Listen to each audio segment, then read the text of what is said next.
I recharged on Tinos in September 2021 and looked for retirement villas.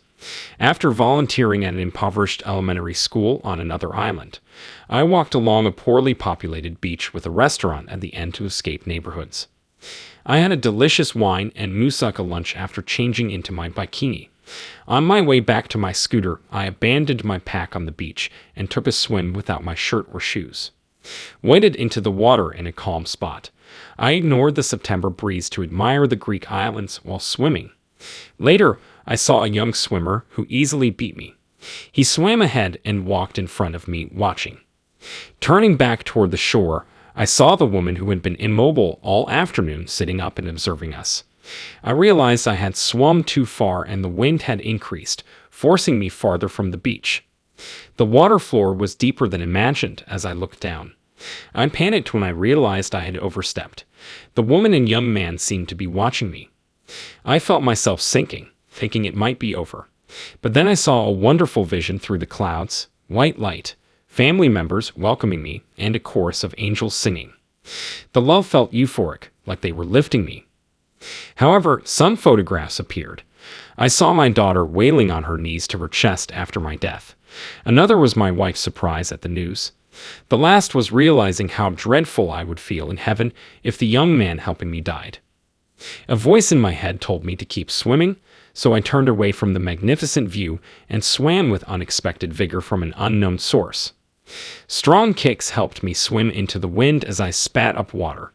Looking over my shoulder, I saw the young man swimming after me, and I was happy he would be okay. I heard the young man talking to the woman nodding at me as I walked up the beach casually.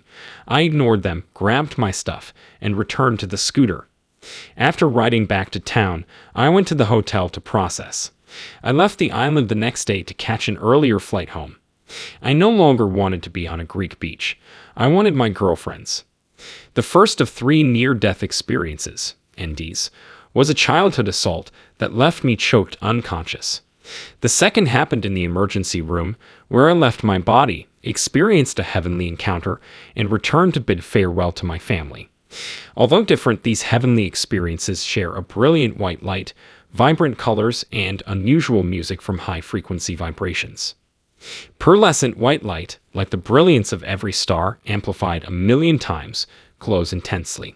Spiritually, this brilliance represents pure love pulsating at greater frequencies than on Earth.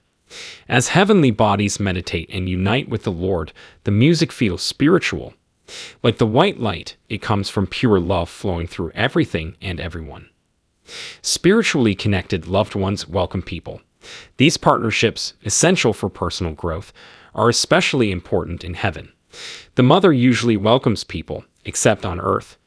In a childhood NDE, a compassionate lady was followed by a well-dressed guy who led me through a heavenly tour, including a life review and future previews. Their identities elude me. Clearly, my parents and several family members welcomed me from the agency during the recent NDE in Greece.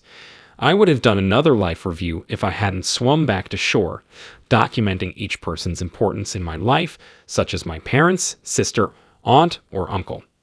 Though many describe a tunnel, it is not one until death comes quickly. Then one travels quickly via a white tunnel to a brighter white light, our Lord. When you reach the heavenly gate, which is more of an opening, you realize the author probably had a quick NDE. If one dies slowly, they can enter the white tunnel more slowly. Rainbow colors replace white light during a peaceful goodbye. The tunnel may become a majestic staircase from Gone with the Wind. A seemingly endless stairway with loved ones on each step fosters bonds and understanding. A relentless power guides you as you climb in the Lord's white light. Souls thank you or support you for your positive impact on Earth. The environment is filled with gratitude and love, making you love. Celestial music matches all beings' higher energy frequencies. It circulates through your body, repairing everything. As you soar, you realize you're leaving your physical life and must decide whether to continue or stop. The visible staircase may indicate a delayed passage to heaven and the possibility of reincarnation days, weeks, or months later, climbing to a higher stair closer to heaven. I could have continued, but fear stopped me. My dread was death and losing physical feelings, especially hugging my loved ones, which I appreciate. They wouldn't seem comfortable, so I couldn't help. I admit to selfishness in staying despite messages of essential work on the other side. I justify remaining out of love, but I know my acts were not unselfish. I know I'll climb the stairs quickly or pass through a tunnel when the choice is gone. Until then, I want to love better and prepare physically and spiritually for a day when choice is no longer an option. Returning has helped me grasp the human condition. This disease lets pornography and gambling rule the internet over charity. We select wine over green tea because of our human fragility. NDEs show us the heavenly aspect, yet we cannot achieve its perfection. The limits of our bodies and intellect prevent us from experiencing heaven. Due to our humanity, overcoming temptations, perfect love, and fear is difficult. After returning to earth, we struggle to reconcile the beauty of the heavenly world with our inability to duplicate it. This fight causes near-terminal frustration.